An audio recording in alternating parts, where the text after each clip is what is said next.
but don't be in fear. Definitely. Yeah, keep in mind that conspiracy theorists create their own conspiracies. You know what I mean? And most of those people are pretty crazy. Yeah. Don't believe everything you read on the internet. You know, they read a line on the internet and that spawns into 300 different things. Yeah. That's their gospel truth. You know, you're always getting a story. You know, it's like playing telephone. Hey, you know, call Bob and tell him to be there at 7, and then by the end of 10 different phone calls, he's getting there at 2 o'clock the next day. You know what I mean? So it's pretty straightforward. Our stuff is just about, I think more than anything, that the thing I like about our music is it makes the listener think if they take the time to read the lyrics.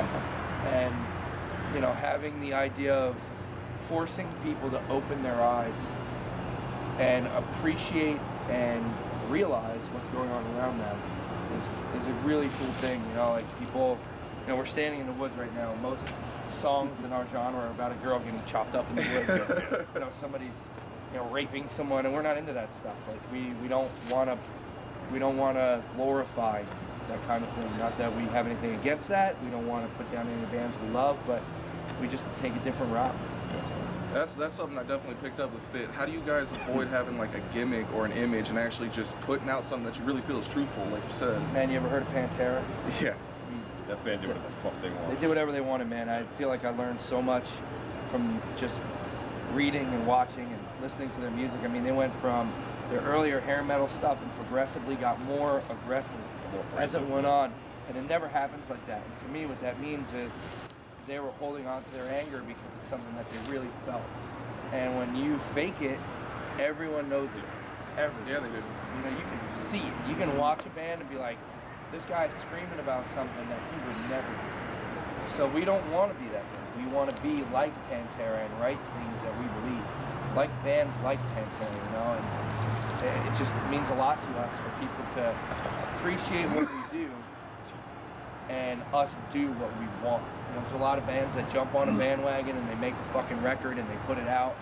And it's cool and people love it and it's like an instant hit and then they disappear. We've been together for almost 6 years. We have 2 records out. 1 record we wrote on for 2 years because we just weren't ready to put anything out yet. And then we wrote this. This is what we wanted to do. So if you don't like it, that's cool. You don't have to like it. If you love it, that's awesome too. And if you're going to talk shit on us, fuck you, because it's what we want to do. And if you have a problem with that, then it's your problem. We're living fine. That sort of method is what's going to make Fit For An Autopsy actually stick around for a while, especially with the scene full of like a bunch of subpar metal bands. It's hard to stay up. You guys also have the advantage too. You got Will Putney in the band, who's got a great archive record that he's done. How do you guys like working with him, who's actually in the band? You have like full control. He doesn't have full control. He does not have full control. Let me stop that right there. Well, you guys have. No, we don't. Oh. We have equal control. Yeah. Will is very smart, and he's very good at what he does, and when we bring something to the table, he can say, all right, man, this is cool. Might want to work on this, might want to work on that. Keep it real, don't do this, don't do that. Kind of form it in this way, and then we take that, work on it, give it back to him. I mean, we can write a handful of riffs and give it to him, and he can turn that into 3 songs overnight. Damn. He's just an amazing... He works quick. Yeah. He's efficient. He's an amazing writing tool for the band, an amazing member because he's one of my best friends in the world, and he's just the best at his job. So having him around, and I mean, if you don't know who he is, you probably own a record that he's got his fingers in. Yeah. So he's the guy. We're lucky to have him. He's got a lot of good records under his belt for sure. He's got a lot of stuff about to come out that's even better. So. Have you guys heard about Ian Watkins from Lost Prophets going to jail for 35 years? Yeah, that's not enough, but hopefully he doesn't even make it fucking past a year. He probably won't. He's probably going to get shanked and killed. Something like that happening, and then the rest of the guys who are, as far as I know, innocent and ruining a name. How does that make you feel being in a band? Yeah, supposedly anything like that was happening. Yeah, you're fucked after that.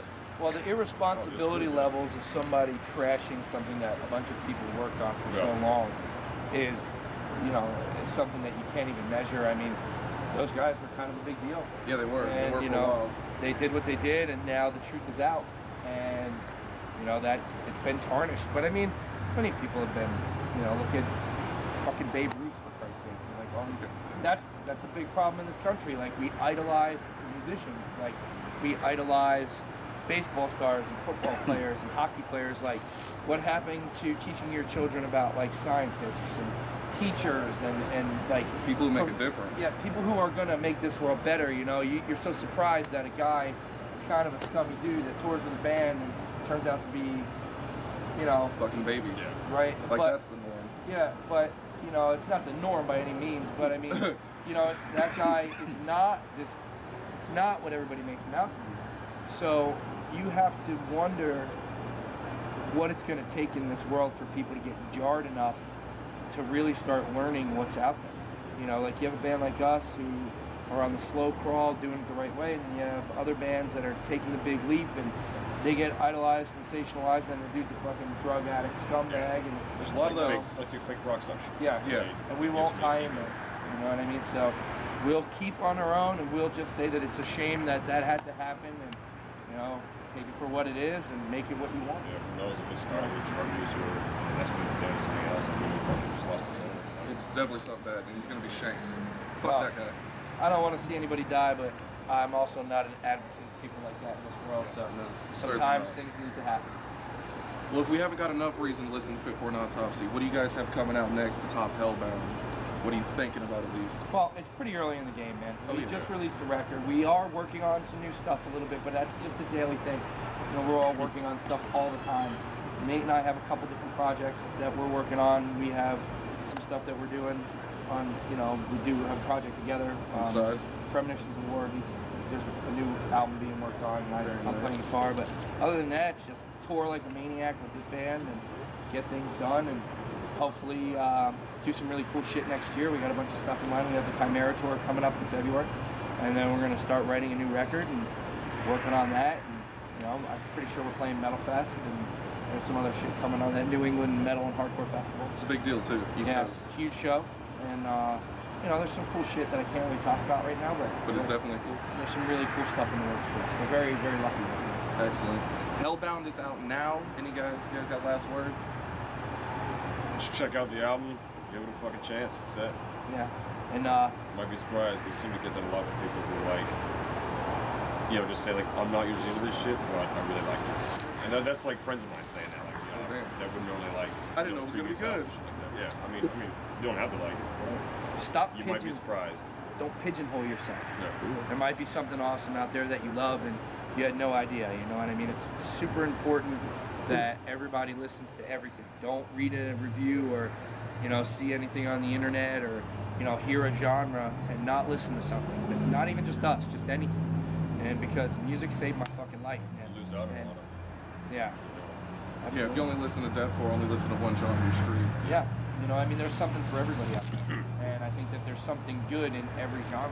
Pop, rock, rap, country, you know, whatever. There's something good for everyone everywhere. So if you apply yourself to listening to music and not just worrying about whether your friends think it's cool or not, you're going to find some good shit.